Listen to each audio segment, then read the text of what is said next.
Mabuti pa itong mga manok. Kagiliwan mo lamang. Buti pa itong mga manok, maaliw ka. Lapitan ka. Ang sarap pa magkaroon ng alagang manok kaysa magkaroon ng mga hayop na katulad mo. Wala kayong mga budhi. Nabubuhay kayo dito sa mundo, puro kayo kasamaan. Hindi man makaganti sa inyo ang mga tao sa mga pinagagawa sa inyo, pero mamamatay din kayo. May kamatayan din kayo.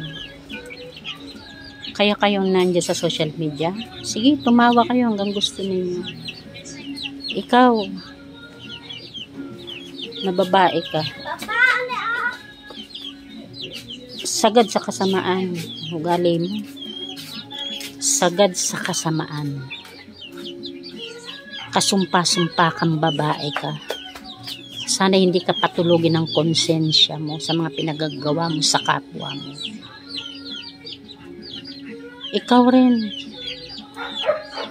na naturingang dati kang hinahangaan namin. Paksa ng tao mo rin. Sobra ka. Kinukumandar-kumandar ka pa namin. Hinahangaan ka pa namin. Pero ito yung ginagawa mo sa kapwa mo.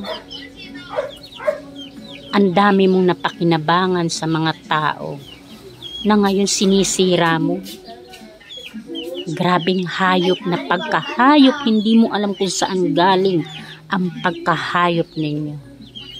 Mamamatay rin kayo. Darating din yung panahon na mamamatay rin kayo. Ito lang masasabi ko. Sige lang, magpakatawa lang kayo, magpakasaya kayo. Kung gusto, sino yung gusto nyong ipakulong-pakulong ninyo na. Kasi ganyan talaga ang mga asal hayop, mga demonyo. Ha? Pare-pareha sa mga ugali ninyo. Grabe.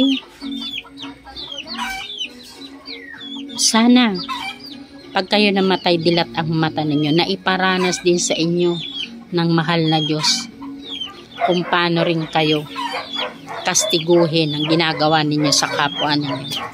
Ipararanas din yan sa inyo yung kung ano yung nararamdaman ng kapwa ninyo. Ipararanas din sa inyo ng higit pa. Sige lang, magpakasaya ka lang. Lalo ka na, Hansen. Grabe ka, ugali mo lang. Napakasamang tao mo. Nilalang ka dito sa mundo para maging hayop, hindi maging tao. Yan. Huwag nyo na ho papanoorin yan kasi habang pinapanood nyo rin, feeling nila mas sila yung nakakaangat sa buhay. Feeling nila sila yung tama, sila yung biktima o ano. Wala na ako masabi sa sobrang nararamdaman ng nararamdaman kong galit sa mga taong to. Hayaan nyo. May pagkakataon na kakarmahin din sila. Totoo lang. Gaya nung isang araw, nakita ko na lang, kinarma yung tao. Yung taong tinulungan ko. Tinulungan ko kung paano siya matuto bilang isang professional na caregiver. Minasama ako dahil sa natuto na siya. Gusto niya siya na yung magiging caregiver. Ako na ang magiging reliever niya. Saya lang. Dami niyang ginawa sa tao. Bawat tao, kinukwentuhan niya ng masama. Kasi siya yung mabuti, siya yung matibay magtrabaho. Pero ngayon, sige lang. O ngayon, ano nangyari? Ayun, sa Facebook,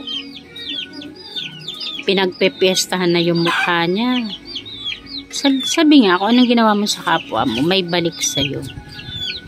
Ayun, pinagpipiestahan na siya.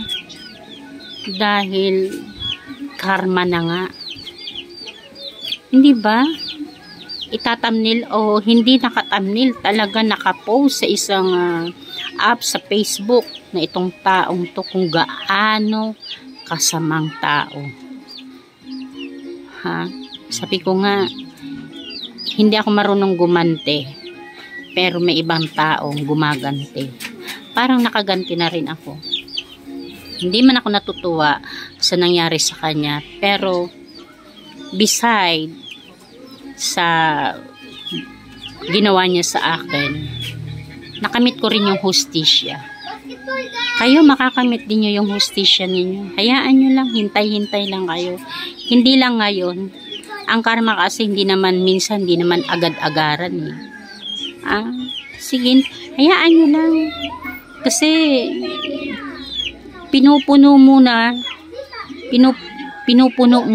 ng mahal na Diyos ang isang latang isang lata ng kasamaan. Yan. Sige, over. Pag na-over na, wala na mapaglagyan, doon na. Hindi naman lahat ng tao laging naaapi. Hintay-hintay lang mo kayo. Darating din ang nila, yung araw nila.